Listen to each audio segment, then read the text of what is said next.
प्रभु को था गेला आचार्य ठाकुर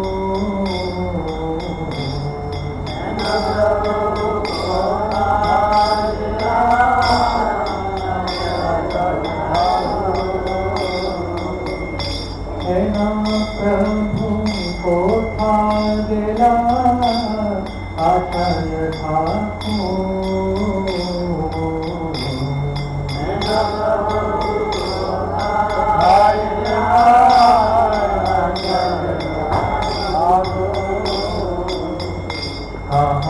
मोर स्वरूप रूप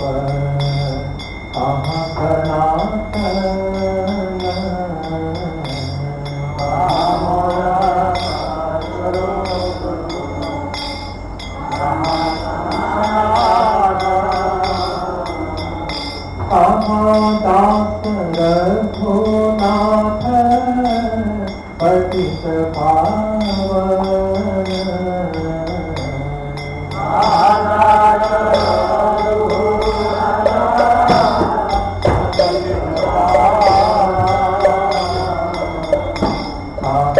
मोर भट्ट चुप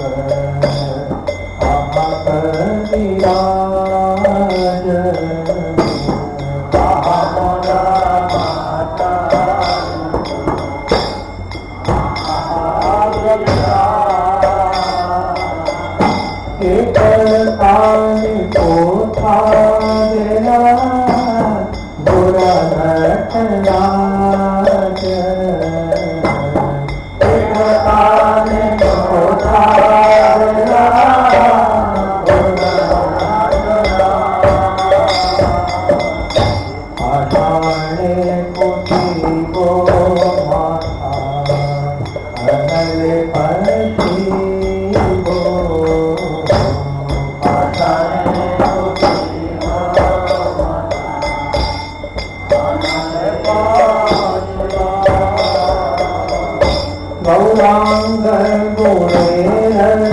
निधि उठागे गौरांग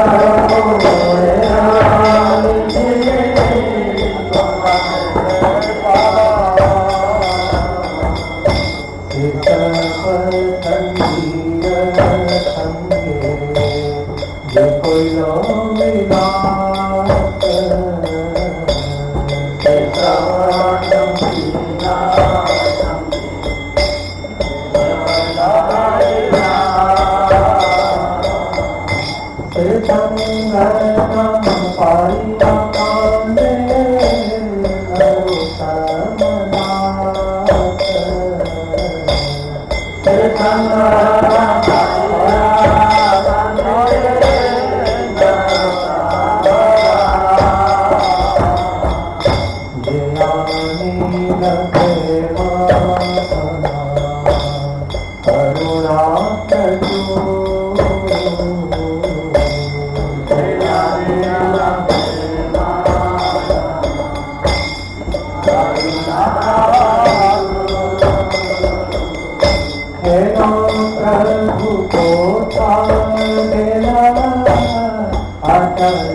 नित्यलीला प्रविष्ट ओम Vishnupad Paramhans परिव्राजकाचार्य अष्टोत्तर शतश्री Shrimad His Divine Grace Bhakti Siddhanta Saraswati Goswami Maharaj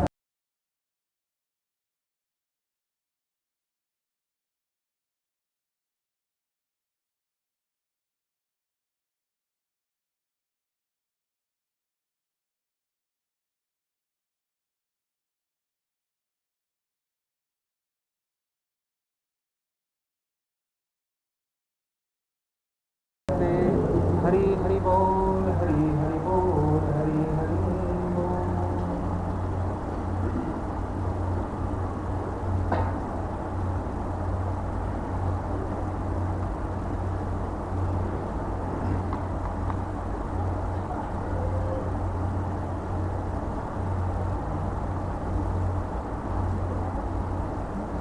ओम अज्ञानतिमिरान्धस्य ज्ञानाञ्जनशलाकया चक्षुरुन्मीलितं येन तस्मै श्रीगुरवे नमः।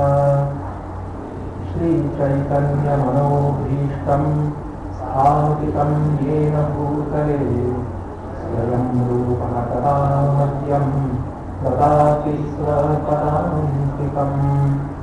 वन्देऽहं श्रीगुरोः श्रीयुतपदकमलम् श्रीगुरून् वैष्णवांश्च श्रीरूपं साग्रजात्।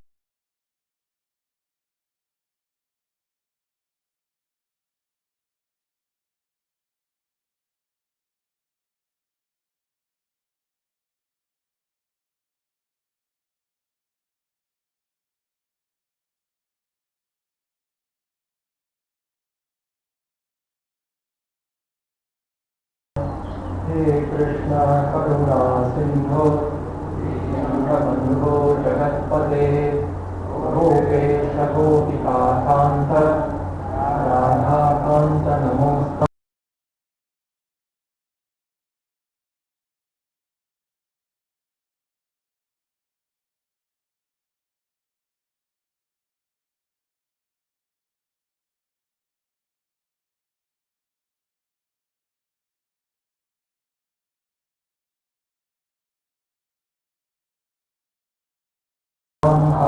नेत्रो वैष्णवेभ्यो नमो नमः। श्रीकृष्ण चैतन्य प्रभु नित्यानंद श्री अद्वैत गदाधर श्रीवासादि गौरभक्तवृंद। हरे कृष्णा कृष्णा कृष्णा हरे हरे हरे राम राम राम हरे हरे। हरे कृष्ण। सर्वप्रथम भगवान श्री श्री राधा श्याम सुंदर जी के अतिशय वंदनीय सुललित पादाम्बुज द्वय में दैविकामयी एवं काकुतिमयी विज्ञप्तियों को तत्परकर श्री श्री ललिता देवी श्री श्री विशाखा देवी प्रभृति अष्ट सखीगण एवं श्री रूप मंजरी श्रीरति मंजरी प्रभृति पाल्यदासी किंकरी गण समेत कोटि कोटि बार उन प्रणतियों को उन काकुतिमयी प्रणतियों को संपन्न करते हुए तत्पादाम्बुजों में अनंतर सांप्रत कलयुग की प्रथम संध्या में स्वकीय अपार महाकरुणा वरुणालयता के फल स्वरूप किंवा परिणाम स्वरूप यह जगती तल पर भारतवर्ष स्थित श्री गौर मंडलस्थ श्री नवद्वीपांतर्वर्ती श्री मायापुर अंतर्द्वीप नामक चिद योगपीठ में आविर्भूत होकर समस्त चतुर्दश भुवनांतर्वर्ती जागतीय जीवात्माओं को प्रपंच स्थित नित्यवत जीवात्माओं को श्री कृष्ण नाम एवं कृष्ण प्रेम की उन्नत उज्ज्वल रसमयी महावन्या में तर वितर कर देने वाले, सराबोध कर देने वाले, आह्लादित विप्लवित कर देने वाले उन ब्रजेंद्र नंदना भिन्न भगवान श्री कृष्ण चैतन्य महाप्रभु के भी अतिशय करार्चित पादारविंदों में तत्परिकर श्री धाम वृंदावन स्थित श्री षड गोस्वामी पादों सहित अनंत अनंत बार नमन करते हुए एवं साथ ही साथ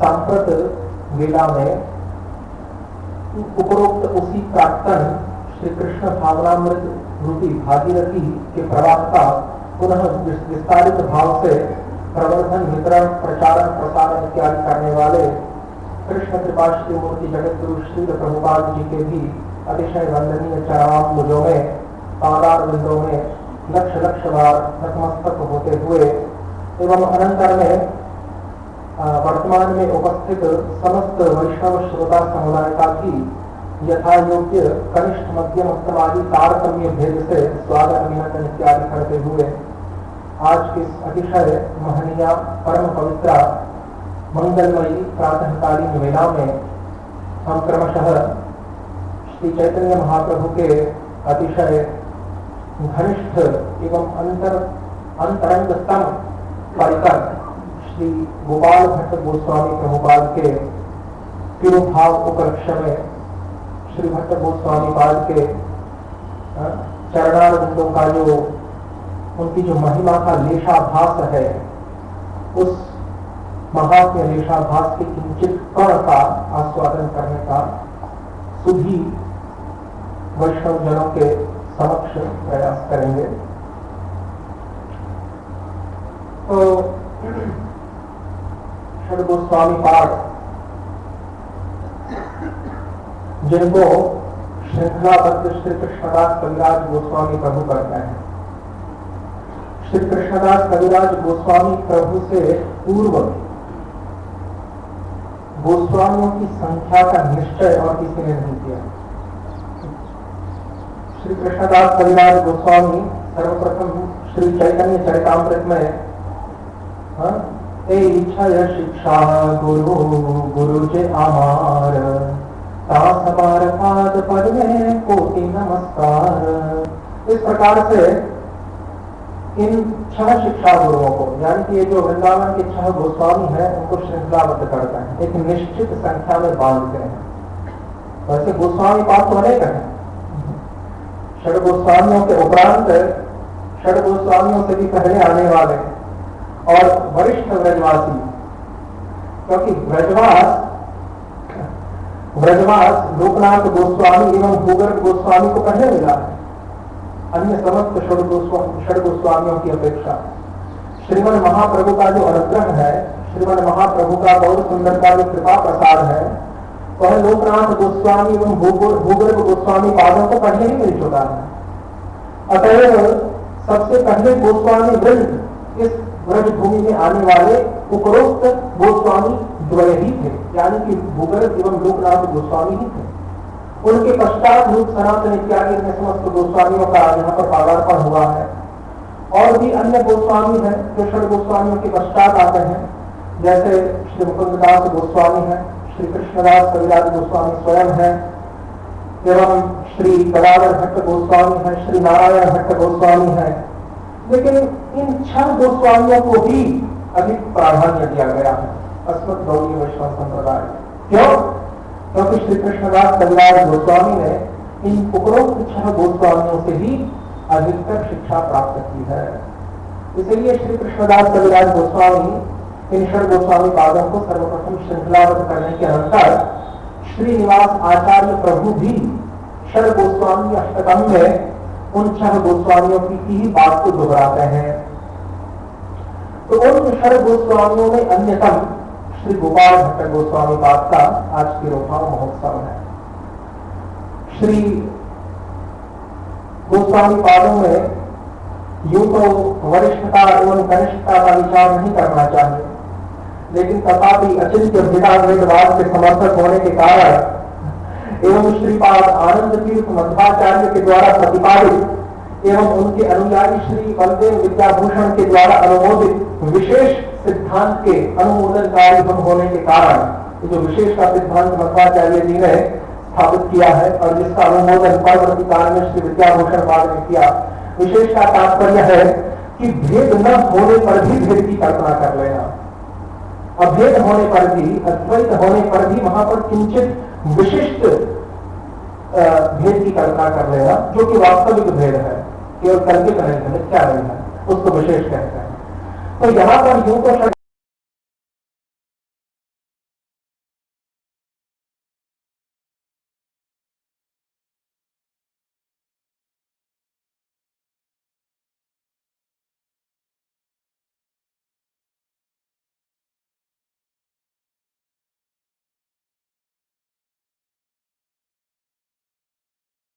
अमृत के 8वें अध्याय में जब श्रीमद महाप्रभु रूपी प्रेम कल्प वृक्ष की शाखा एवं प्रशाखाओं का वर्णन कर रहे हैं, उस समय यद्यपि उन्हें महाप्रभु के परिकर गांव में इस प्रकार के तारतम्य को स्वीकार करना हार्द नहीं है, तथापि उनको स्वीकार करना ही पड़ता है बाकी होकर। तो यहाँ पर हम देखेंगे श्री रूप गोस्वामी का षड गोस्वामियों में सर्वश्रेष्ठ है। अनंतर श्री रघुनाथ दास गोस्वामी पाद, अनंतर श्री जीव गोस्वामी पाद एवं सनातन गोस्वामी पाद एवं अंत में श्री रघुनाथ भट्ट एवं श्री गोपाल भट्ट गोस्वामी पाद। इस प्रकार से एक तारतम्य स्वीकार किया जाता है, क्योंकि श्री रूप गोस्वामी स्वयं रूप बंजरी है एवं अन्य समस्त गोस्वामी पाद, यहाँ तक कि हमारे संप्रदाय के प्रयोजन तत्वाचार्य श्री रघुनाथ दास गोस्वामी भी रूपानुगत्य को ही स्वीकार करते हैं। श्री रूप गोस्वामी पाद के द्वारा भक्ति रसामृत सिंधु में अपने अग्रज श्री सनातन गोस्वामी प्रभुपाद को गुरु रूप में स्वीकार करने के बावजूद भी सनातन गोस्वामी पाद की जो रसानुभूति है, भगवत अनुभूति है, लीला तत्व की जो अनुभूति है, रूप गोस्वामी पाद से न्यून ही जाकर बैठती है। वेणी यारद लम्हा इसका प्रमाण है, इससे अधिक मैं और कुछ नहीं कहना चाहूंगा।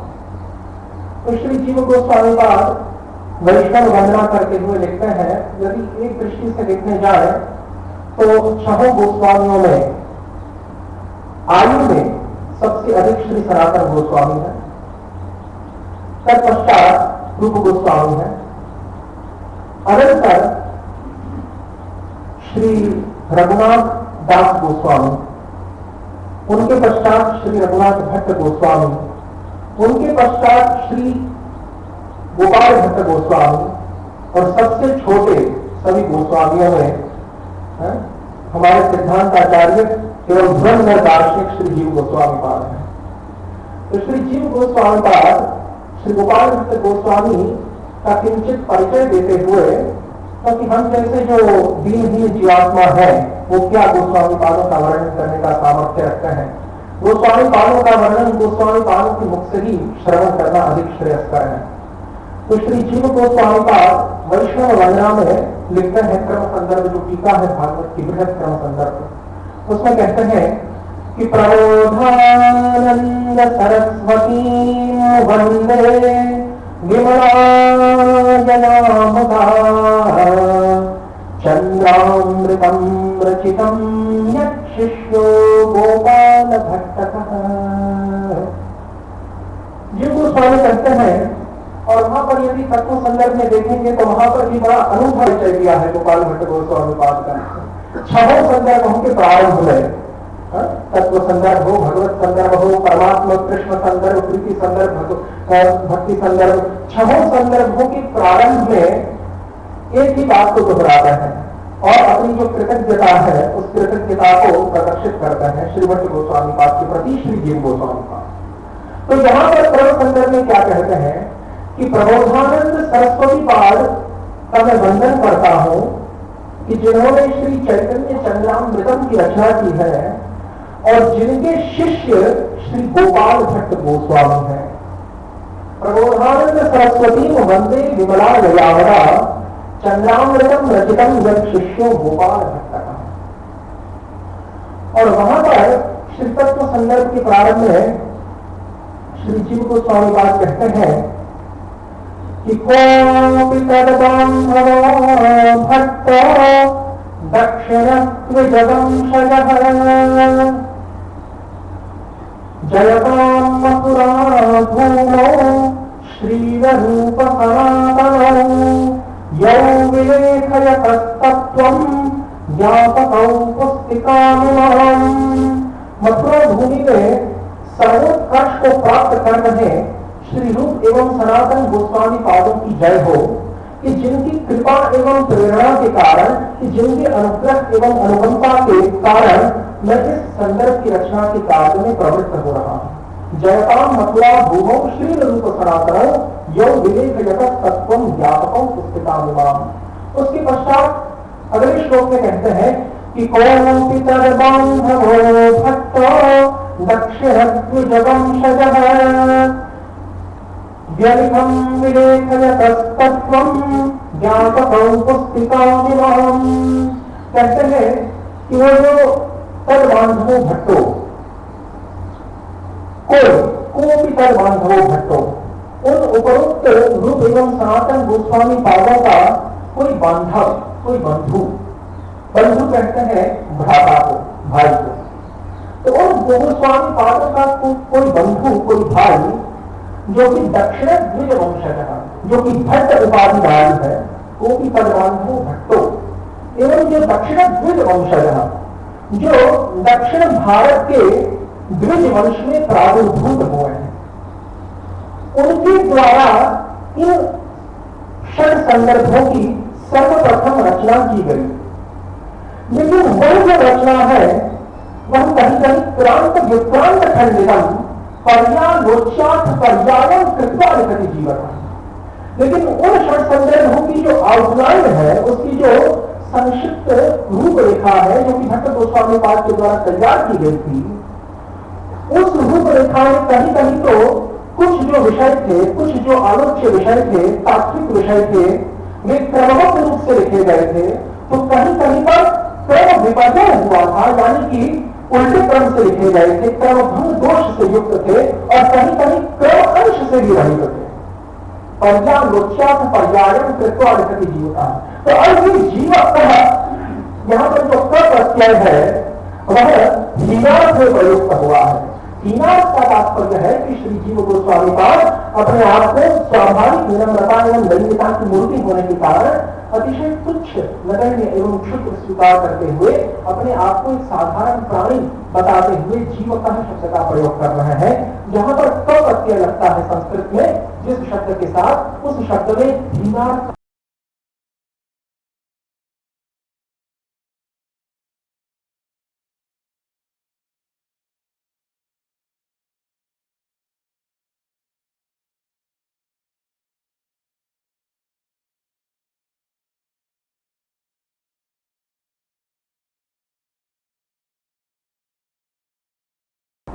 यानी कि जो श्रेय है वह तो भट्ट गोस्वामी पाद को ही दे दिया। इधर हरिभक्ति विलास की जो रचना है वह भी बड़ी विवादास्पद है, लेकिन हरिभक्ति विलास की भी रचना मूलतः श्री गोपाल भट्ट गोस्वामी पाद ने की है। क्योंकि यहाँ वृंदावन में जो श्री राधारमण मंदिर का ग्रंथागार है एवं वहां जयपुर में भी गोविंद देव मंदिर का जो प्राचीन ग्रंथागार है, वहां पर लघु हरिभक्ति विलास नाम का ग्रंथ गोपाल भट्ट गोस्वामी पाद के हस्तलिखित जो ग्रंथ है वह इन दोनों स्थानों पर इनकी जो मूल प्रतियां हैं वो विद्यमान है। यानी कि लघु हरिभक्ति विलास की रचना गोपाल भट्ट गोस्वामी ने की और तत्पश्चात उसी हरिभक्ति विलास का परिवर्धन, संशोधन, सम्मार्जन एवं संपादन श्री सनातन गोस्वामी पाद ने किया। और यद्यपि श्री सनातन गोस्वामी पाद ने इस प्रकार से संपादन किया क्योंकि उसका जो मूल श्रेय है वो मूल रचनाकार भट्ट गोस्वामी पाद को ही दिया। इसलिए हरि भक्ति विलास में जो 20 विलास है, प्रत्येक अध्याय को वहां पर विलास कहा गया है, तो 20 विलासों के अंत में जो पुष्पिका है वहां पर श्री सनातन गोस्वामी पाद अपनी लेखनी से क्या लिखते हैं कि इति श्री गोपाल भट्ट गोस्वामी पादन है विरचितम, श्री हरिभक्ति विलास गोपाल भट्ट गोस्वामी पाद के द्वारा रचित। तो हरिभक्ति विलास की भी रचना गोपाल भट्ट गोस्वामी पाद के द्वारा हुई मूलतः है। षट संदर्भ की भी रचना का श्रेय उन्हीं को जाता है। एवं जिस प्रकार से सनातन गोस्वामी ने सर्वप्रथम लघु हरि नामामृत व्याकरण की रचना की और अंत में उसका परिवर्तन जाकर जीव गोस्वामी ने किया और बृहद हरि नामामृत व्याकरण जीव गोस्वामी ने लिखा, लेकिन तथापि उसका मूल श्रेय सनातन गोस्वामी को ही जाता है। उसी प्रकार से यहाँ पर समझ लेना चाहिए। तो श्री जीव गोस्वामी पाद की इस कारिका के द्वारा यह सिद्ध होता है कि श्री गोपाल भट्ट गोस्वामी प्रबोधानंद सरस्वती पाद के शिष्य हैं। चंद्रामृतम रचितम यत् शिष्यो गोपाल भट्ट। और श्री गदाधर पंडित गोस्वामी जो कि पंच तत्व में है, गदाधर पंडित प्रभु के शिष्य श्री अनंताचार्य और श्री अनंताचार्य के शिष्य श्री हरिदास पंडित गोस्वामी, जिनका नाम उल्लेख श्री कृष्णदास कविराज गोस्वामी पाद चैतन्य चरितामृत में आदि लीला में करते हैं शाखा वर्णन के समय। तो श्री हरिदास पंडित गोस्वामी कृष्णदास कविराज के समय गोविंद देव का जो मंदिर है वृंदावन में उसके महंत थे और श्री हरिदास पंडित गोस्वामी ने ही कृष्णदास कविराज गोस्वामी प्रभु को आज्ञा दी थी चैतन्य चरितामृत का प्रणयन करने की। हरिदास पंडित गोस्वामी के जो शिष्य हुए श्री राधा कृष्णदास गोस्वामी, जिन्होंने श्री साधन दीपिका नामक संस्कृत ग्रंथ लिखा है, उस ग्रंथ में श्री राधा कृष्णदास गोस्वामी प्रभु एक अन्य संबंध को बताते हैं, क्योंकि इन संबंधों के बारे में श्री कृष्णदास कविराज गोस्वामी प्रभु, श्री वृंदावन दास ठाकुर, श्री लोचन दास ठाकुर एवं अन्य जितने भी चैतन्य चरित्र के रचयिता महानुभाव हैं इस संप्रदाय में सभी मौन है। गोपाल भट्ट गोस्वामी पाद के विषय में कोई अधिक बोलना नहीं चाहता। रूप सनातन रघुनाथ दास, रघुनाथ भट्ट एवं जीव की महिमा को तो आप प्रत्येक ग्रंथ में देख लेंगे, लेकिन श्री गोपाल भट्ट गोस्वामी पाद के विषय में सभी चैतन्य चरित्रकार मौन हो जाते हैं। उसका एक कारण है जो आपको बाद में बताएंगे। वहां पर गोपाल भट्ट गोस्वामी प्रभु की आज्ञा है। तो श्री राधा कृष्णदास गोस्वामी प्रभु जिस प्रकार से जीव गोस्वामी ने संबंध बताया प्रबोधानंद सरस्वती एवं गोपाल भट्ट गोस्वामी के बीच में कि गोपाल भट्ट गोस्वामी प्रबोधानंद सरस्वती के शिष्य हैं या शिष्य गोपाल भट्ट का, उसी प्रकार से राधा कृष्णदास गोस्वामी प्रभु साधन दीपिका में गोपाल भट्ट गोस्वामी एवं श्री प्रबोधानंद सरस्वती पाद का एक अन्य संबंध दिखाते हैं और वो क्या है? श्रीमत् प्रबोधानंदस्य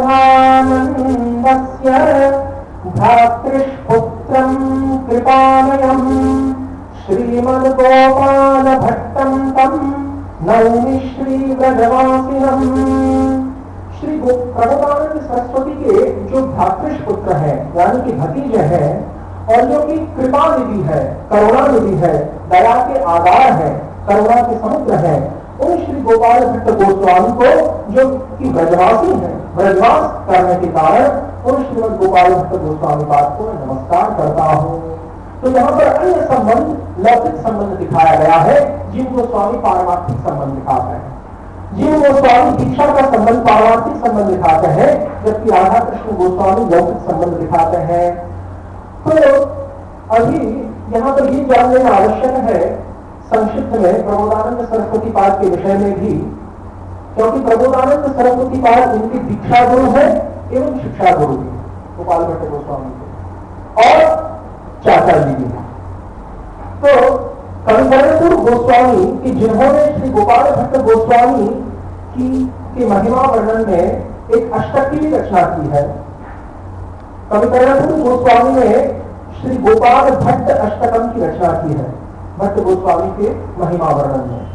उन्हीं कविकरणपुर गोस्वामी का गौर गणोदेश दीपिका में क्या कहना है ये भी देख लेते हैं। गौर गणोदेश दीपिका में कहते हैं कि तुंग विद्याव्रजे यासीत् सर्वशास्त्र विशारदा सा प्रबोधानंदगति गौरोद्गान सरस्वती। ब्रज में श्रीमती वृषभानुनंदिनी राधिका की जो प्रमुख अष्ट सखियां हैं, उन प्रमुख अष्ट सखियों में अन्यतम जो श्री तुंग विद्या नाम की सखी ब्रज में है, वही तुंग विद्या नाम की सखी जो कि सर्वशास्त्र पारंगत, सर्वशास्त्र सिद्धांत निपुण मानी जाती है, वो आजकल गौर लीला में प्रबोधानंद नामक त्रिदंड यति के रूप में प्रकट हुई है, जो कि गौर की महिमा का वर्णन करने में जो सरस्वती है उनको भी मात कर देती है।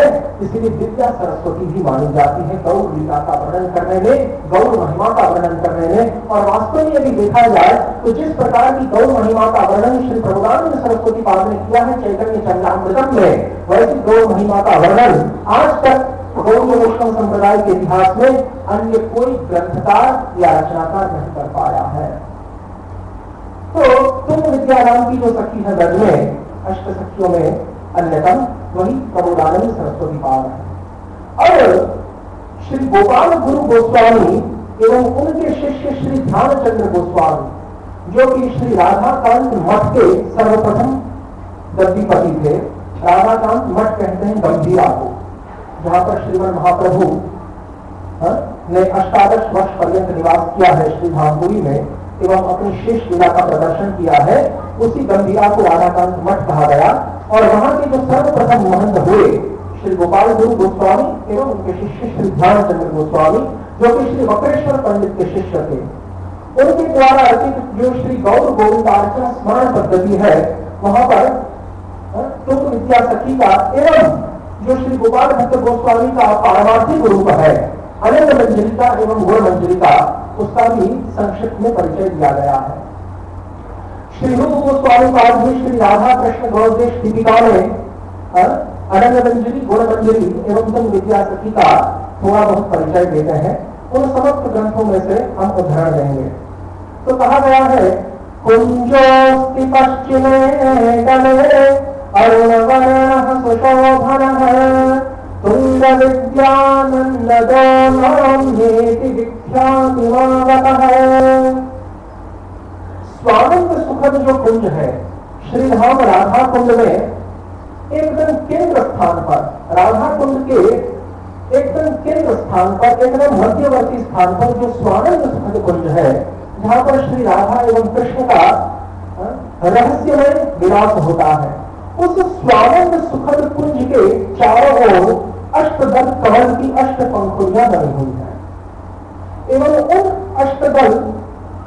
अष्टदलों के बीच स्वानंद सुखद कुंज से ठीक पश्चिम दिशा में एक अरुण वर्ण यानी कि अरुण रंग वाला एक कमल दल है। उस दल को ही तुंग विद्या सखी का निवास स्थान यानी कि तुंग विद्या नंदन कुंज कहा जाता है, जहां पर नित्य ही तुंग विद्या सखी का निवास है। नित्यं तिष्ठति तत्रैव तुंग विद्या समुत्सुका विप्रलब्धत्वमापन्ना श्री कृष्णेन वियुक्सदा।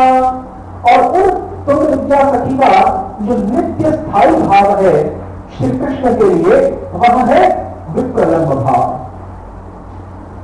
तो विप्रलंब भाव का तात्पर्य यहां पर विरह भाव से है। तो विरह भी 4 प्रकार का है। जिस प्रकार रूप गोस्वामी पाद उज्ज्वल नीलमणि के स्थायी भाव प्रकरण में 4 प्रकार की विरहावस्थाओं का वर्णन करते हैं। पूर्व राग सबसे पहला विप्रलंब माना जाता है, तत्पश्चात सुदूर प्रवास, संक्षिप्त प्रवास इत्यादि। तो जो सुदूर प्रवास नाम का अंतिम विप्रलंब है, विप्रलंब का जो अंतिम प्रकार है सुदूर प्रवास, उज्ज्वल नीलमणि की तकनीकी परिभाषा में जिस सुदूर प्रवास के समय श्री कृष्णचंद्र व्रज धाम को छोड़कर मथुरा चले जाते हैं और 100 वर्षों से भी अधिक समय के लिए जो ब्रजवासी गण है, विशेष करके जो भजांगनाएं हैं, वे विरह के सागर में गोते लगाने लगती है। उस सुदूर प्रवास नाम का जो विशेष विप्रलंब है, उस विप्रलंब भाव में सदा सर्वदा श्री तुंग विद्या सखी भाव विभोर रहती है। और उनकी वेशभूषा, उनकी आयु, उनका जो वर्ण है वो किस प्रकार का है उसका भी उल्लेख किया गया है। चंद्र चंदन भूमिष्ठ कुंकुमद्य विशालिनी पांडुमंडन वस्त्रेयम दक्षिण प्रखरोदिता। चंद्र चंदन भूमिष्ठ, कर्पूर मिश्रित जो केसर युक्त चंदन होता है, उस कर्पूर मिश्रित केसर युक्त चंदन की जो द्युति है, जो आभा है, बस वैसी ही आभा, वैसा ही शारीरिक रंग श्री तुंग विद्या सखी का है। और पांडु वस्त्र के रंग वो धारण करती है और उनका जो स्वभाव है वह दक्षिण प्रखरा माना गया। यदि आप उज्ज्वल नीलमणि का अवलोकन करेंगे तो रूप गोस्वामी का 390 प्रकार के स्वभाव को स्वीकार करते हैं। व्रजांगनाओं में 390 प्रकार के मुख्य स्वभाव है। फिर गौर स्वभाव और उन स्वभाव की जो अनंतर अवान्तर भेद है वो तो कोटि कोटि हो जाते हैं, क्योंकि प्रत्येक व्रजांगना का एक विशिष्ट स्वभाव है। लेकिन मुख्य 390 प्रकार के स्वभाव स्वीकार करते हैं श्री रूप गोस्वामी पाद, क्योंकि 390 प्रकार की नायिकाओं को स्वीकार करते हैं। तो 390 प्रकार के स्वभाव में जो तुंग विद्या सखी का विशिष्ट स्वभाव है वह है दक्षिण प्रखरा। दक्षिण प्रखरा उनका स्वभाव है। निर्भयां पौष्कराचाता पतिरस्यास्तु बालिशः नृत्य गीतादि सेवाख्या गृहमस्यास्तु जावते। मेधा नाम की जो वृद्धा गोपी है वो इनकी माता है, इन तुंग विद्या सखी की।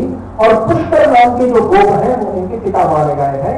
इनके पति यानी कि जिनके साथ तुंग विद्या सखी का विवाह हुआ है। अब देखिए ये बात आपको सिर्फ गौड़ वैष्णव संप्रदाय में ही देखने को मिलेगी, क्योंकि अन्य समस्त संप्रदायों में, चाहे निम्बार्क संप्रदाय हो, चाहे विष्णु स्वामी संप्रदाय हो, चाहे अन्य किसी भी संप्रदाय हो कि जहां पर कृष्ण की उपासना ब्रह्म भाव में की जाती हो, वहां पर परकीय भाव यानी कि उपपति परोधा जाय भाव स्वीकार नहीं किया गया।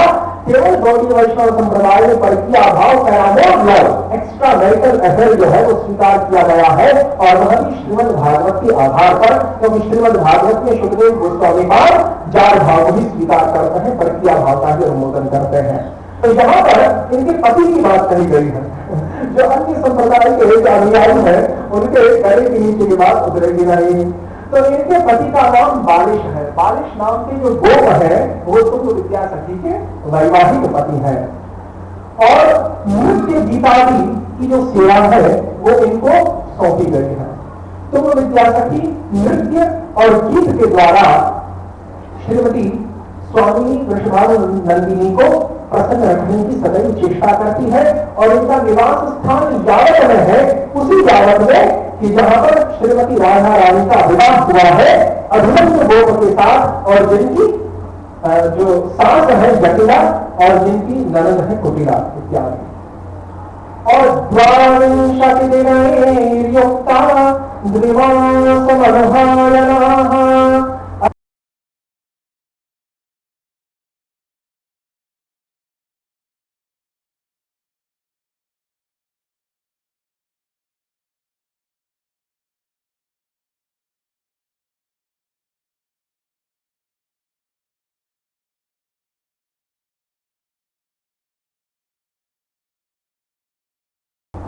अनंत काल से नित्य कृष्ण लीला में कृष्ण की सेवा कर रहे हैं। तो यदि इनकी आयु भी मानी जाए तो करोड़ों करोड़ों वर्ष, अरबों अरबों वर्ष सिद्ध होगी। यहाँ तक कि हमारी जो गिनती है उससे बाहर वो संख्या चली जाएगी।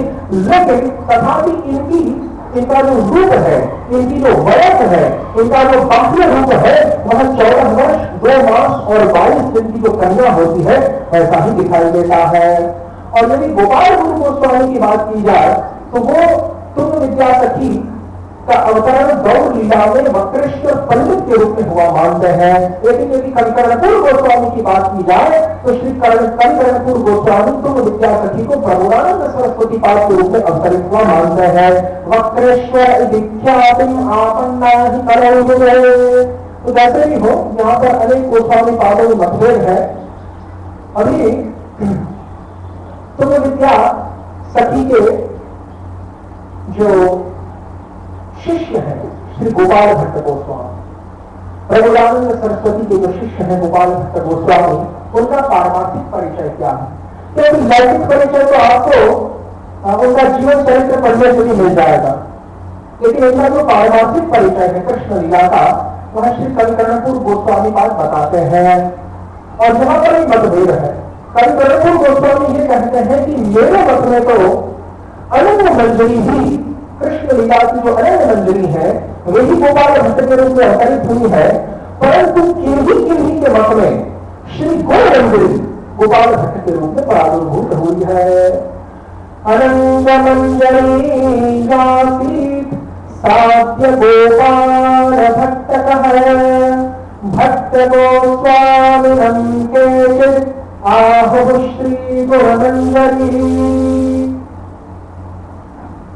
अनंत मंजरी ही अद्य यानी कि इस समय गोपाल भट्ट के रूप में प्रादुर्भूत हुए हैं, परंतु केचिद आहु श्री गुण मंजरी, कुछ लोग उनको गुण मंजरी का अवतार भी मानते हैं।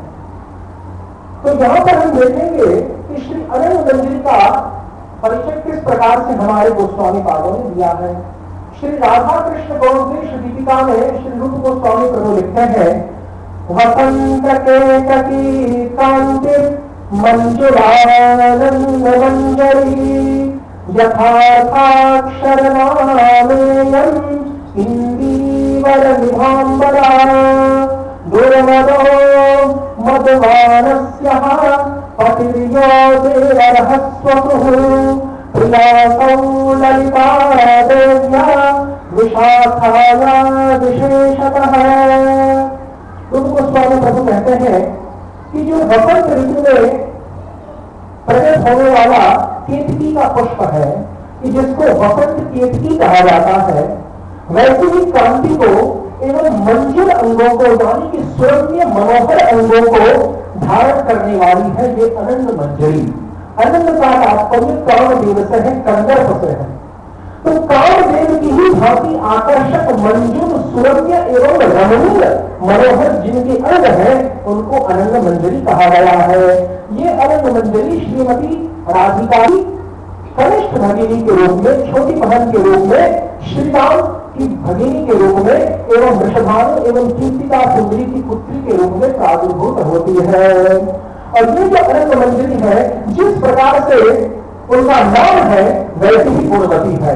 यथार्थाक्षर नामेयम् इंदीवर विभांबरा, जिस प्रकार से उनका नाम है उसी प्रकार से उनके गुण, उनके लक्षण भी उसी प्रकार से है। यानी कि कंदर्प कामदेव जिस प्रकार से समस्त जीवों को आकर्षित करता है इस संसार में, उसी प्रकार से ये जो अनंत मंजरी है, अनंत काम को ही कहा गया है, उसी प्रकार से ये जो अनंत मंजरी है ये भी श्री कृष्ण चंद्र को एवं श्रीमती राधिका को आकर्षित करती है। यथार्थाक्षर नामेयम् इंदीवर विभांबरा, और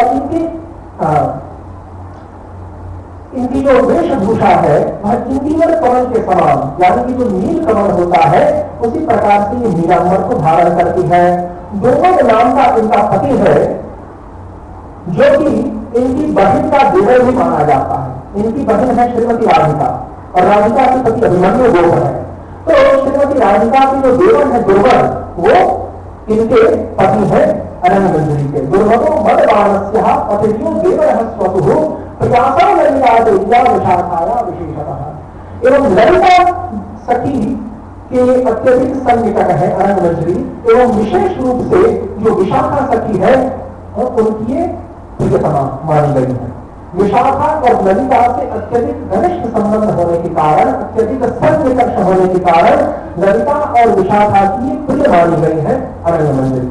और इनकी जो मान्यता है हमारे संप्रदाय में, श्री नित्यानंद प्रभु एवं श्री जाह्नवा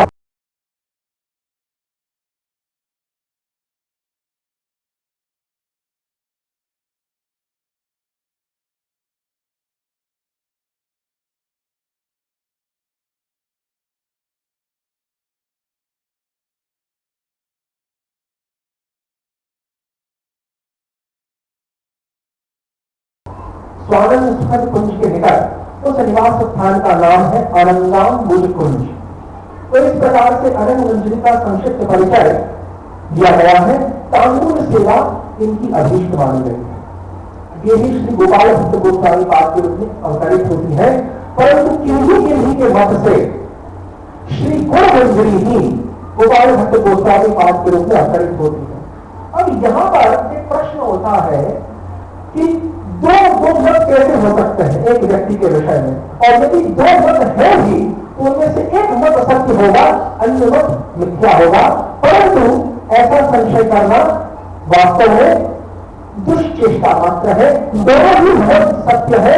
इसीलिए अंत में हमारे आचार्यों ने जो निर्णय दिया है वह इस प्रकार का है कि अनंत मंजरी एवं गुण मंजरी दोनों का ही जो सम्मिलित अवतार है वो गोपाल भट्ट गोस्वामी है। और इन दोनों का ही अवतार क्यों माना गया है, इसके पीछे कारण क्या है? अनंत मंजरी का अवतार इनको माना गया, उसके पीछे कारण क्या है? और गुण मंजरी का अवतार गोपाल भट्ट गोस्वामी पाद को माना गया, उसके पीछे कारण क्या है? उसके पीछे भी बहुत ठोस प्रमाण दिए गए हैं, उसकी हम बाद में चर्चा करेंगे। पहले जो गुण मंजरी का स्वरूप है परिचय नित्य लीला में, उससे थोड़े अवगत हो जाए।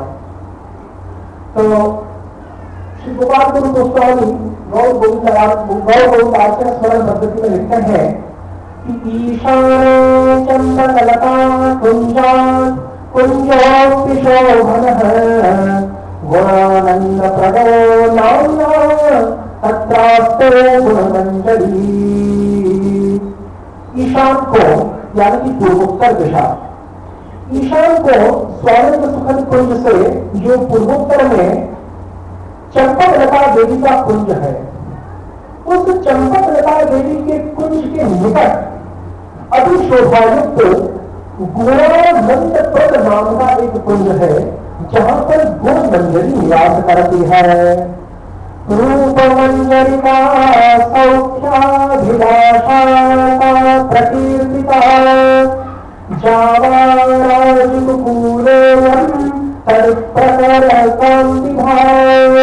और जो रूप मंजरी है यानी कि रूप गोस्वामी है, और रूप मंजरी के सुख को संपादन करने वाली है ये गुण मंजरी।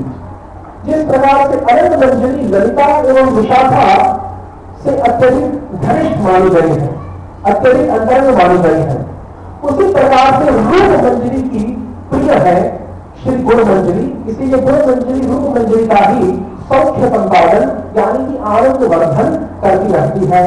और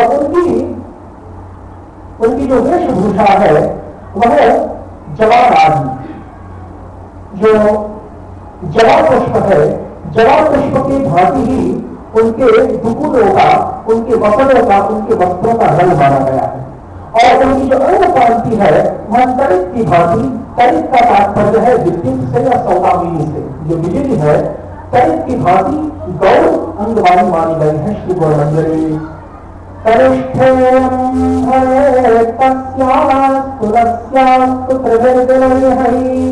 श्री कृष्णामोदाक्षेयम आश्रिता प्रखरालिता। और जो तुलसी मंजरी है उन श्री तुलसी मंजरी से 3 दिन कनिष्ठ मानी गई है, 3 दिन छोटी मानी गई है श्री गुण मंजरी आयु में। और श्री कृष्ण के संबंध में इनका जो स्थायी भाव है गुण मंजरी का, वैसे समस्त मंजरियों का जो स्थायी भाव है नित्य सखी एवं प्राण सखी होने के कारण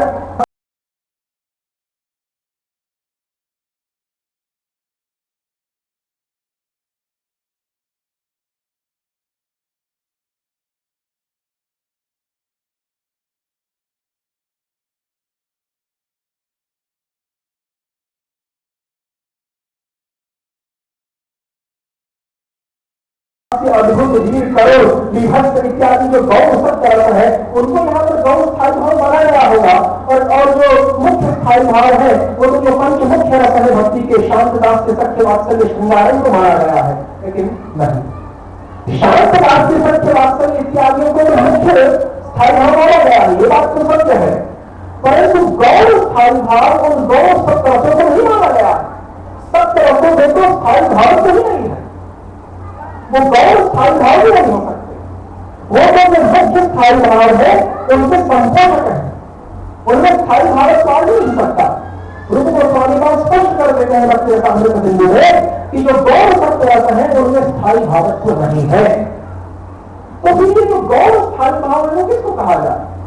गौण स्थायी भाव की विवेचना रूप गोस्वामी पाद भक्ति रसामृत सिंधु में इंगित में करते हैं, संकेत में करते हैं, इशारे इशारे में कर देते हैं और कहते हैं कि कुछ कुछ भक्तों का, कुछ कुछ साधकों का, कुछ कुछ राग मार्ग अवलंबी साधकों का, रागानुग भक्ति के जो उपासक हैं, राग पथावलंबी है, उन राग पथावलंबी साधकों का कई बार श्री कृष्ण के साथ मुख्य संबंध नहीं होता, परंतु श्री कृष्ण के किसी परिकर के साथ मुख्य संबंध होता है।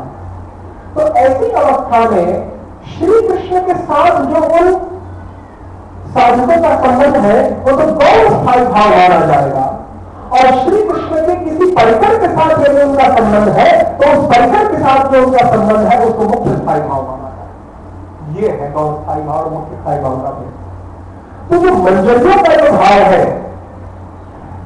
कृष्ण के लिए वह गौण स्थायी भाव अंतर्गत भावोल्लास रति है। गौण स्थायी भाव भी अनेक प्रकार का होता है। गौण स्थायी भाव में एक विशेष प्रकार की रति है, एक विशेष प्रकार का प्रेम है, एक विशेष प्रकार का स्नेह है जिसको भावोल्लास रति कहा गया है। और वो भावोल्लास रति ही समस्त मंजरियों के हृदय में स्थित है, चाहे रूप मंजरी हो, चाहे रास मंजरी हो, राग मंजरी हो, चाहे कमल मंजरी हो, तुलसी मंजरी हो, गुण मंजरी हो, अंग मंजरी हो, जितने भी मंजरियां हैं, पंच प्रकार की जो सखियां हैं, रूप गोस्वामी पाद उज्ज्वल नीलमणि में श्री कृष्ण की 5 प्रकार की सखियों को स्वीकार करते हैं। नित्य सखी है, प्राण सखी है, सखी है, प्रिय धर्म सखी है। उन 5 प्रकार की सखियों में जो मंजरी गण है, जिनको हम किंकरी गण भी कहते हैं, जिनको हम राधा दासी भी कहते हैं, पांड्य दासी भी कहते हैं, उन मंजरी गणों को नित्य सखी एवं प्राण सखी माना गया।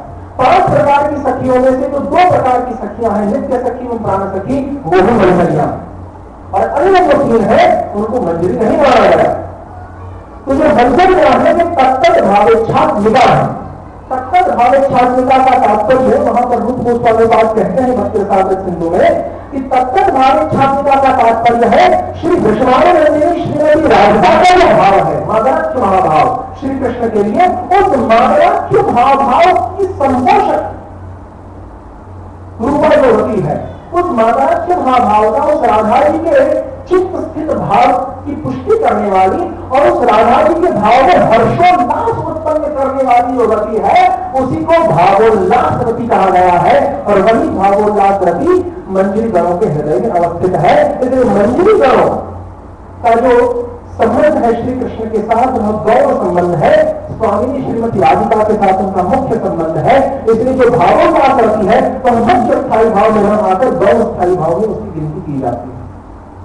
तो यहां पर श्री कृष्ण के साथ इनका जो गौर स्थायी भाव वाला संबंध है वो किस प्रकार का है, इसको बताते हुए कहते हैं गोस्वामी पाद कि दाक्षिण्यम आश्रिता प्रखरो गीता। जिस प्रकार से तुम विद्या सखी दक्षिण प्रखरा है, उसी प्रकार से जो गुण मंजरी है वो भी श्री कृष्ण के संबंध में दक्षिण प्रखरा है। अब यहाँ पर प्रश्न होता है कि तुम विद्या सखी भी दक्षिण प्रखरा और ये भी दक्षिण प्रखरा, तो इन दोनों का स्वभाव एक जैसा हो गया? नहीं, इनमें फिर भी अंतर है, क्योंकि तुम विद्या सखी नित्य सखी और प्राण सखी की श्रेणी में नहीं आती है। तुम विद्या सखी जो है मंजरी श्रेणी में नहीं आती है। तुम विद्या सखी तो जो मुख्य अष्ट सखी है उनमें आती है, और मुख्य अष्ट सखियों का जो भाव है वह संभोग इच्छात्मिका है, तत्त भाव इच्छात्मिका नहीं है। मुख्य सखियों का जो संबंध है वह श्री कृष्ण से साक्षात संबंध है उनका। इसीलिए तुम विद्या सखी गौर स्थायी भाव वाली है श्री कृष्ण के संबंध में, मुख्य स्थायी भाव वाली है, जबकि गौर मंजरी होने के कारण श्री कृष्ण के साथ उनका गौर संबंध है। यही अंतर हो जाता है लोगों में, यही तो अंतर है मंजरियों में और अन्य सखियों में। तो इस प्रकार से यदि ध्यान गोपाल गुरु गोस्वामी की बात की जाए तो गोपाल गुरु गोस्वामी गुरु मंजरी को गोपाल भट्ट गोस्वामी के रूप में अवतरित हुआ मानते हैं।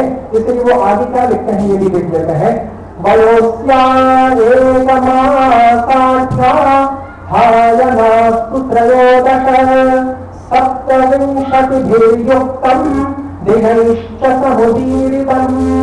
इनकी जो आयु है गुरु मंजरी की वह 13 वर्ष 1 मास यानी 1 महीना और 27 दिन की इनकी आयु है, या उस प्रकार की आयु वाली वो दिखाई पड़ती है। और इनके पिता का नाम, माता का नाम भी बताया गया। चंद्रभानु पिता माता यामुना गोभटः पतिः श्वश्रुस्तारावलीर्येया शय्या सेवा परायणा। चंद्रभानु नाम के जो गोप हैं वो उनके पिता माने गए हैं। यामुना नाम की जो वृद्धा गोपी है, यमुना नामक, वो इनकी माता है। और गोभट नाम के गोप के साथ इनका विवाह हुआ है, वो उनके पति है। और इनकी जो श्वश्रु यानी कि सास है गुरु मंजरी की, उनका नाम है तारावली।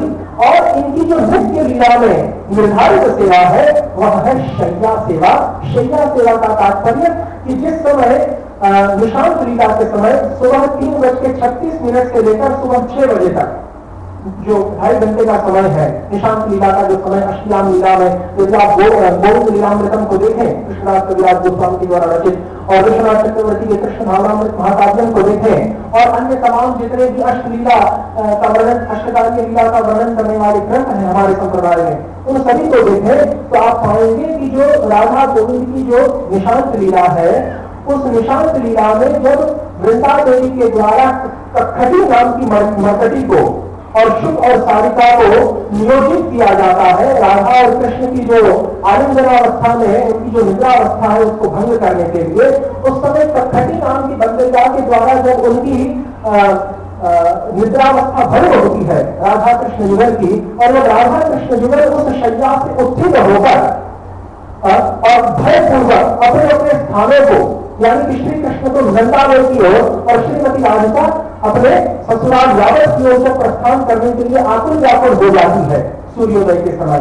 उसी समय राधा और कृष्ण के निभृत निकुंज से बाहर निकलने के पश्चात गुरु मंजरी जो है वो श्री राधा और कृष्ण के द्वारा रात्रि पर्यंत चली जो तांबूल है और अन्य जितने भी भोग राग इत्यादि सामग्रियां हैं जिनका आस्वादन और चर्वण राधा कृष्ण युगल में किया होता है, जितने भी पेय और खाद्य सामग्रियां हैं, जितनी भी चोष्य और लक्ष्य सामग्रियां हैं, उन समस्त उच्छिष्ट प्रसाद को श्री गुरु मंजरी शय्या पर से उठाकर अन्य समस्त सखियों को, अष्ट सखियों को और अन्य समस्त रूप मंजरी इत्यादि मंजरियों को अपने हाथ से प्रदान करती। यह है गुरु मंजरी की सेवा, इसलिए शय्या सेवा उनकी मानी गई है। और इधर यदि अनंत मंजरी की सेवा देंगे तो वो भी तांबूल सेवा है। तांबूल सेवा का तात्पर्य युगल को तांबूल अर्पित करना और उनके द्वारा जो उच्छिष्ट तांबूल है उसको वितरित करना। लेकिन निशांत के समय जो तांबूल सेवा है वो अनंत मंजरी नहीं किया करती, वो गुरु मंजरी किया करती है। अन्य समय में जो तांबूल सेवा है वो अनंत मंजरी किया करती है। अब गोपाल भट्ट गोस्वामी पाद से संबंधित एक ऐसा इतिहास है जो इसी तांबूल के प्रकरण से संबंधित है। इसी कारण से, और वैसे भी कविकरणपुर और ध्यानचंद गुरु गोस्वामी इत्यादि जो महानुभाव हैं इनकी दृष्टि तो अमोघ है, तो इनके मतानुसार इनको जो गुरु मंजरी और अनंत मंजरी दोनों का अवतार माना गया है, ये वास्तव में उपयुक्त ही है। यदि आज 2-5 मिनट का समय रहा तो इसकी चर्चा कर लेंगे, नहीं तो इसकी छुट्टी कर देते हैं और केवल जो पारमार्थिक व्यक्तित्व है इनका उसकी चर्चा करते हैं। तो गोपाल गुरु गोस्वामी की यदि बात की जाए तो वो कहते हैं कि गोपाल भट्ट गौर रसे गोपाल गुरु गोस्वामी गुरु मंजरी को गोपाल भट्ट के रूप में अवतरित हुआ मानते हैं, जबकि कविकरणपुर अनंत मंजरी को ही मानते हैं। तो इस प्रकार से यहाँ पर इनका संक्षिप्त पारमार्थिक परिचय दिया गया है गोपाल भट्ट गोस्वामी का। गोपाल भट्ट गोस्वामी का जो आविर्भाव है वह दक्षिण भारत द्राविड़ प्रांत अंतर्गत, वर्तमान जो तमिलनाडु है, द्राविड़ प्रांत अंतर्गत श्री रंगन नामक क्षेत्र में कावेरी नदी के तीरथ जो 7 महानदियां हैं भारतवर्ष की, गंगे च यमुने चैव गोदावरी सरस्वती नर्मदे सिंधु कावेरी जलेस्मिन् सन्निधिं कुरु। तो जो 7 महानदियां हैं भारतवर्ष की, 7 पुण्य पूजा नदियां, उन नदियों में से एक नदी है कावेरी, जो दक्षिण भारत में है। और उस कावेरी नदी के तीरथ, कि जिस कावेरी नदी के लिए श्रीमद् भागवत के 11वें स्कंद में कहा गया है कि कावेरी नदी के तट पर जन्म लेने वाले लोग प्रायः वासुदेव के भक्त होते हैं, ऐसा उल्लेख है भागवत की 11वें स्कंद में। ऐसा उल्लेख है कि कावेरी नदी के तट पर जन्म लेने वाले प्रायः वासुदेव के भक्त होते हैं। तो उसी कावेरी नदी के तट पर रंग क्षेत्र में वेल्लगुड़ी नामक ग्राम में ईस्वी सन 1500 में माघ मास कृष्ण पक्ष तृतीया तिथि के दिन श्री गोपाल भट्ट गोस्वामी पाद का आविर्भाव हुआ। 3 भाई थे। सबसे बड़े भाई का नाम, ज्येष्ठ भ्राता का नाम देवंद भट्ट, उनके बीच वाले जो भाई की मझले, उनका नाम था वेंकट भट्ट, और सबसे छोटे भाई का नाम प्रबुद्ध भट्ट। ये प्रबुद्ध भट्ट ही आगे चलकर श्री प्रबोधानंद सरस्वती पाद यदि हुए कि जिनको अधिकांश लोग धर्म प्रमाद दोष चतुष्टय से समन्वित होने के कारण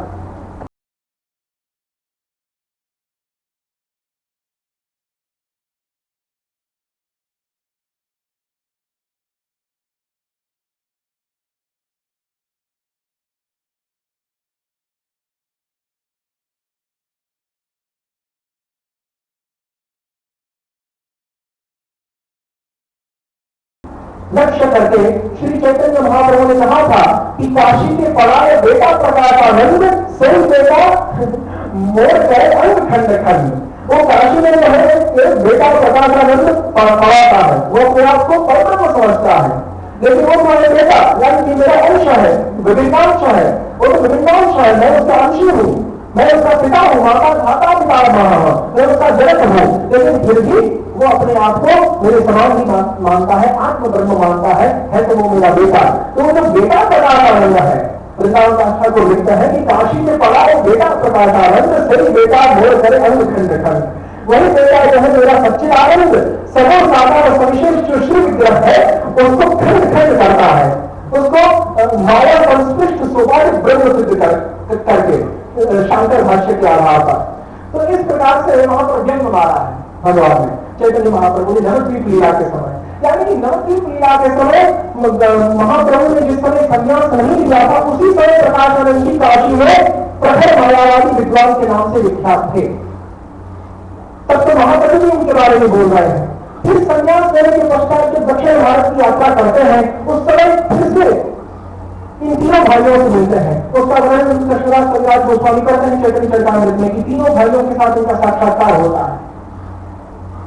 और तत्पश्चात पुनः जब दक्षिण की यात्रा करके लौटते हैं तो पुनः प्रकाशानंद सरस्वती पाद को काशी में मायावादी के रूप में पाते हैं। तो ये कैसे हो सकता है कि आदि लीला के समय यानी कि नवद्वीप लीला के समय काशी में वो एक मायावादी है, दर्शनामी सन्यासी है, शंकर अद्वैत मतावलंबी है, और तत्पश्चात जब महाप्रभु दक्षिण की यात्रा करते हैं उस समय जो है वापस श्रीरंगम में आकर रामानुज संप्रदाय हो जाते हैं, वैष्णव हो जाते हैं और महाप्रभु का संग करते हैं निसंकोच भाव से बिना निंदा किए। और जब पश्चात पुनः काशी में जाकर फिर से मायावादी बन जाते हैं और फिर से जो है महाप्रभु के ऊपर व्यंग कसने लगते हैं। ये कैसे हो सकता है? ये सब भ्रम ही भ्रम है। प्रकाशानंद प्रबोधानंद नहीं हो सकते, प्रबुद्ध भक्त ही प्रबोधानंद सरस्वती है जिनको त्रिदंडी गति माना गया है। और यहाँ पर श्री भक्ति सिद्धांत सरस्वती गोस्वामी ठाकुर को ही सबसे पहला श्रेय जाता है हमारे संप्रदाय में इस दबी हुई बात को खोज निकालने में कि प्रकाशानंद प्रबोधानंद नहीं है। अन्य जितने भी संप्रदाय की शाखाएं हैं आजकल उन सभी में भ्रम प्रमाद वशत है, इसी प्रकार से भ्रांत धारणा चलती आ रही है। तो यहाँ पर जो तिरोभाव है वो तिरोभाव, आज तिरोभाव का दिन है। गोपाल भट्ट गोस्वामी पाद लगभग 85 वर्ष तक उनका यथावस्थित देह विद्यमान रहा और ईस्वी सन 1586 श्रावण मास कृष्ण पक्ष की पंचमी तिथि के दिन जिस समय श्री चैतन्य महाप्रभु के आविर्भाव के 100 वर्ष व्यतीत हो चुके थे, बीत चुके थे, उसी वर्ष 85 वर्ष की आयु में इन्होंने तिरोभाव यानी कि इन्होंने समाधि ली। श्री राधारमण मंदिर के पास की इनकी समाधि आज भी विद्यमान है।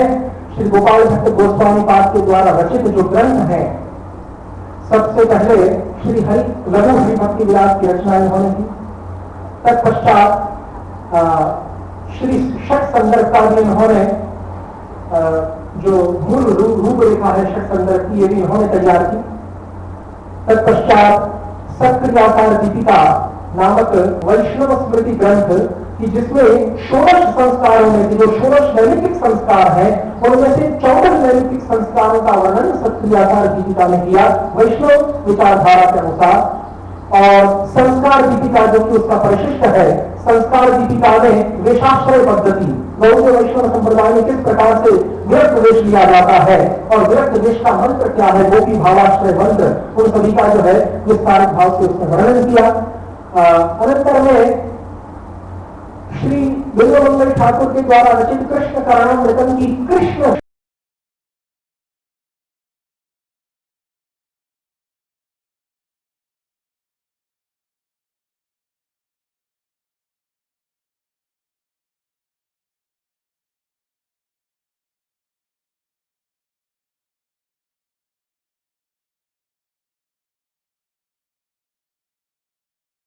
वल्लभान गोपाल भट्ट कुरुते द्राविडाव विनिर्जनः।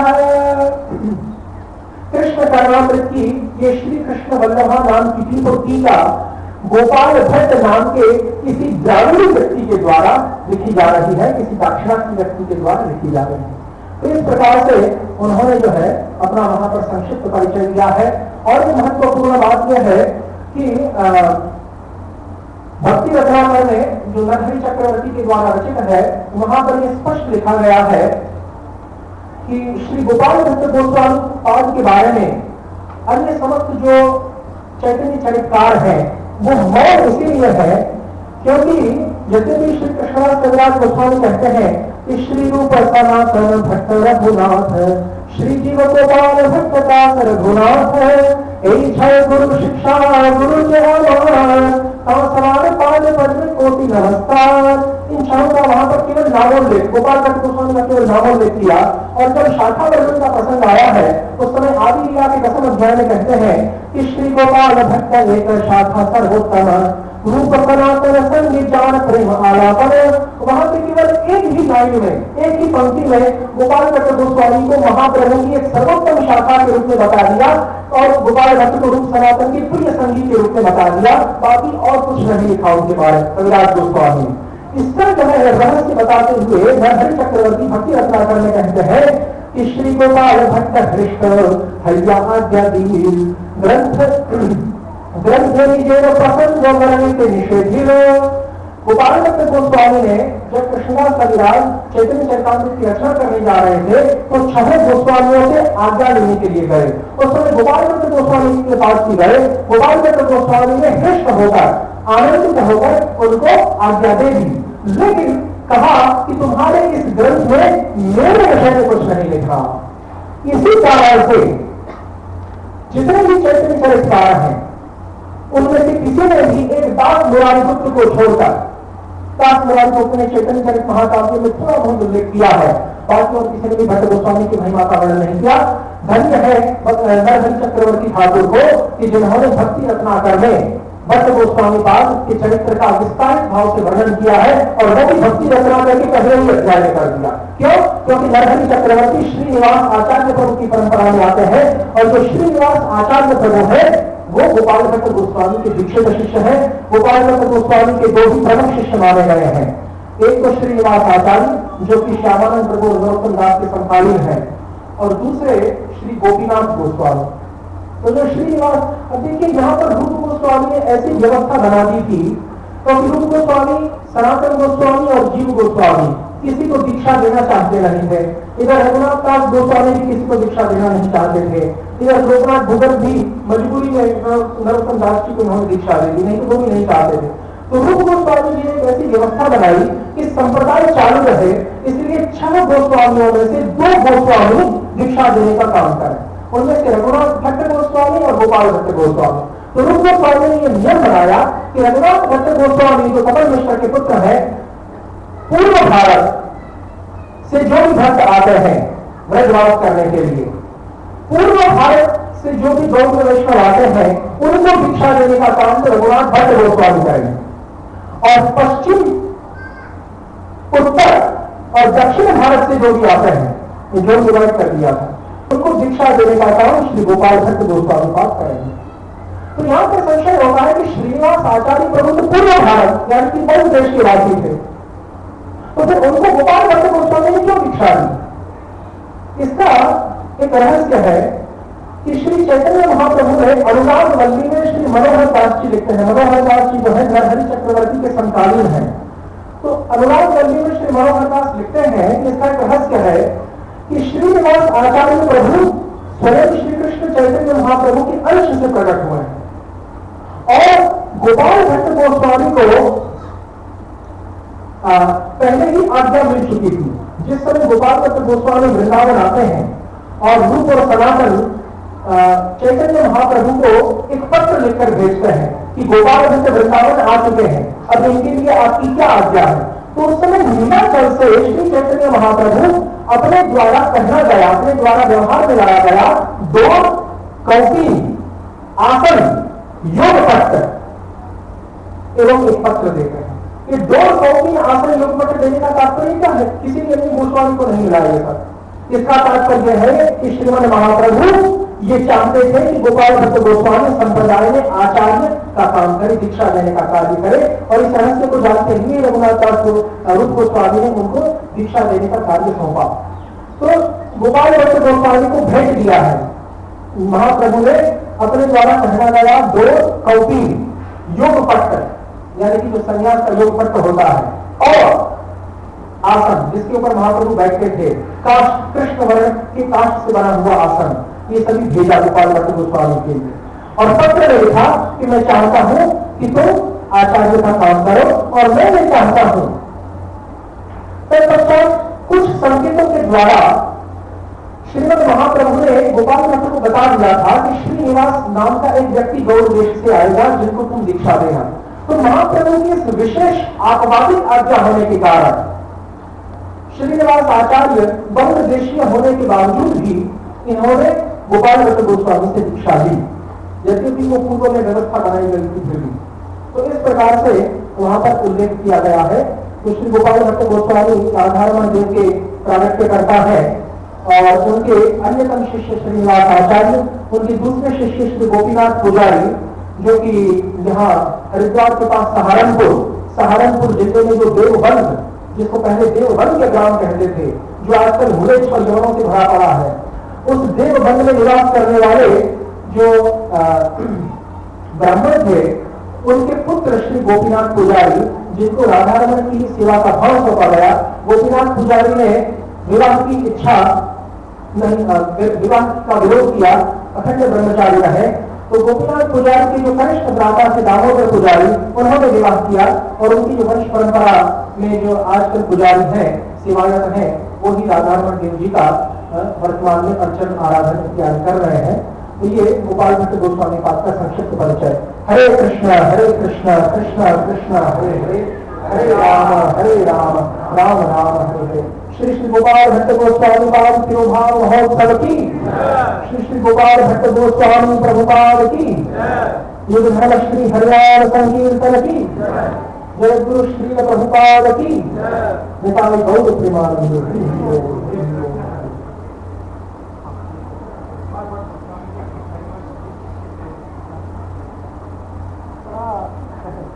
ऐसा है व्यक्तिगत रूप से चर्चा कर ले, लेकिन थोड़ा बहुत 1 मिनट में बता देता हूं।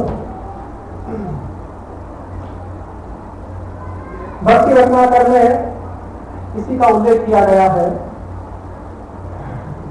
श्री हरिवंश गोस्वामी जो थे, जो कि राधा वल्लभ संप्रदाय के प्रवर्तक माने जाते हैं, और जिनका जन्म यहाँ ब्रज में ही हुआ था, तो ये पहले गोपाल भट्ट गोस्वामी के भी शिष्य थे। लेकिन जो गुरु मंजरी की सेवा है, तांबूल प्रदान करने की, चरित तांबूल प्रदान करने की, और वही सेवा अनंत मंजरी की है, चरित तांबूल प्रदान करने की।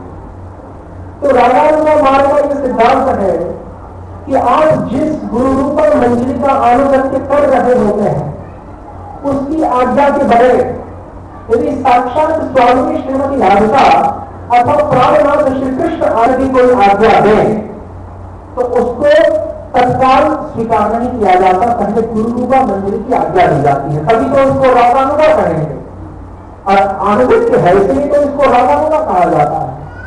लेकिन श्री हिंद गोस्वामी के प्रसंग में ऐसा आता है कि एक बार एकादशी के दिन श्रीमती मिश्रानंदिनी ने इनकी गुरु भक्ति की और गुरु निष्ठा की परीक्षा करने के लिए इनको प्रकट होकर जो चरित्र का मूल है वो प्रदान किया और उन्होंने बिना गोपालचंद गोस्वामी की आज्ञा लिए इसका भक्षण कर लिया। परिणाम यह आया कि संप्रदाय से बहिष्कृत कर दिए गए। यही है इसका संक्षिप्त। वैसे तो पुष्टि मार्ग के जो संस्थापक हैं श्री वल्लभाचार्य महानुभाव, उनके विषय में भी गौड़ीय वैष्णव की जो धारणा है और जो शुद्धाद्वैत मतावलंबी पुष्टि मार्ग के जो गोस्वामियों की धारणा है, वहां के जो आचार्यों की धारणा है उस संप्रदाय के, वो मेल नहीं खाती है। वो लोग कहते हैं कि माधवेंद्रपुरी गोस्वामी को तो वल्लभाचार्य जी ने एक नौकर के रूप में रखा था गोपाल जी की, श्रीनाथ जी की सेवा करने के लिए, और हम कहते हैं कि नहीं, वो माधवेंद्रपुरी गोस्वामी को जो है इन्होंने तो प्रकट किया है श्रीनाथ जी को, और तत्पश्चात जब जीव गोस्वामी के समय श्रीनाथ जी का जो कार्यभार है वो गौड़ीय संप्रदाय के हाथ में ही था, और जीव गोस्वामी बाद में किन्हीं विशेष कारणों से वल्लभ संप्रदाय के जो तत्कालीन जो पीठाधिपति थे श्री विठलेश गोस्वामी प्रभु और वल्लभाचार्य जी, इनको इसकी सेवा सौंप दी। तो जैसे भी देखें हम गौड़ीय वैष्णव संप्रदाय के हैं, इसीलिए हम हमारी सांप्रदायिक मान्यता को सत्य स्वीकार करें ऐसा नहीं, परंतु हमारी जो मान्यताएं हैं पुष्टि मार्ग के विषय में और राधा वल्लभ संप्रदाय के विषय में, उसके पीछे उसकी पृष्ठभूमि में ठोस प्रमाण है, और वो ठोस प्रमाण दिखाए जा सकते हैं जब विस्तृत आलोचना का अवकाश होता। तो संक्षिप्त में इतना ही जानने का आवश्यक है कि श्री चैतन्य महाप्रभु ही राग मार्ग के सर्वप्रथम प्रकाशक है। तत्पश्चात के जितने भी आचार्य हुए जिनका इतिहास व्रज की रखोपासना में पाया जाता है और जो